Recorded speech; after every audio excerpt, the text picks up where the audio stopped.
হোক বন্যা হোক বর্ষা, এই সময় সবজি চাষের জন্য আমরা তৈরি করেছি ভাসমান বেড।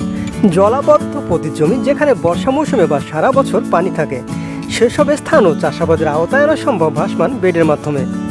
যেখানে বছরে একটি মাত্র ফসল হতো সেখানে বর্ষা মৌসুমে ভাসমান বেডের মাধ্যমে আরও একটি ফসল চাষ করা সম্ভব।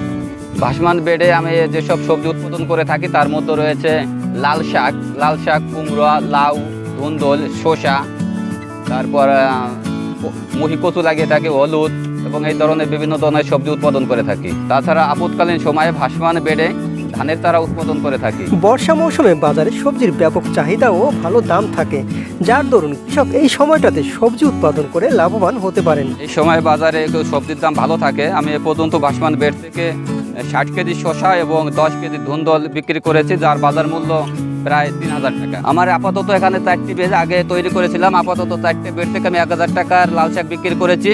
আর পর্যাপ্ত পরিমাণে এই মৌসুমে তার সমস্ত বেড থেকে প্রায় 20,000 টাকার ধুন্দল, 30,000 টাকার শসা ও 5,000 টাকার লাল শাক বিক্রি করতে পারবেন বলে এই কৃষক আশাবাদী। জলাবদ্ধ পতিত জমির সদ্ব্যবহারের মাধ্যমে চাষাবাদের আওতায় আনা কৃষকদের পারিবারিক পুষ্টির চাহিদা পূরণ ও আর্থিকভাবে লাভবান করার উদ্দেশ্যে উপজেলা কৃষি অফিস মুকসুদপুর কর্তৃক বাস্তবায়িত হচ্ছে ভাসমান বেডে সবজি চাষে বিভিন্ন প্রদর্শন। জলাবদ্ধ পতিত জমিতে সবজি চাষের আওতায় আনতে আমরা কাজ করে যাচ্ছি।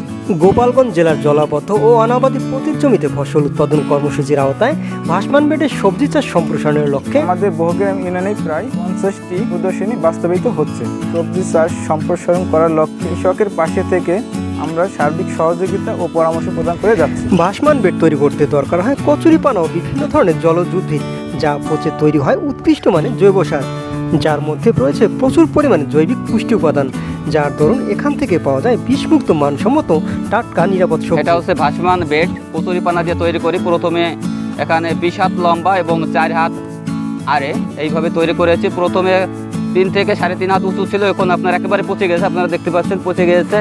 এখানে পানির উপরে প্রায় 9 ইঞ্চি 10 ইঞ্চি হবে এবং পানির নিচে 18 থেকে 20 ইঞ্চি হবে নিচে রয়েছে। এ হচ্ছে ভাসমান বেড। এইভাবে তৈরি করে পরে আমরা অবশ্য এখানে লাল শাক বপন করেছি, এরপরে লতা জাতীয় সবজি বপন করব। আপাতত লাল শাক দিয়েছি যাবে। ভাসমান বেডে সবজি চাষে এই উদ্যোক্তা সফল হওয়ায় এলাকার অন্যান্য কৃষকদেরও এই পদ্ধতিতে সবজি চাষের পরামর্শ দেন, যাতে তারাও ভাসমান বেডে সবজি চাষ করে অসময়ে আয় করতে পারেন। আসুন আমরা সবাই জলাবদ্ধ পতিত জমিতে সবজি চাষের আওতায় আনি এবং বাংলাদেশকে একটি উন্নত কৃষি উৎপাদনশীল দেশে পরিণত করি।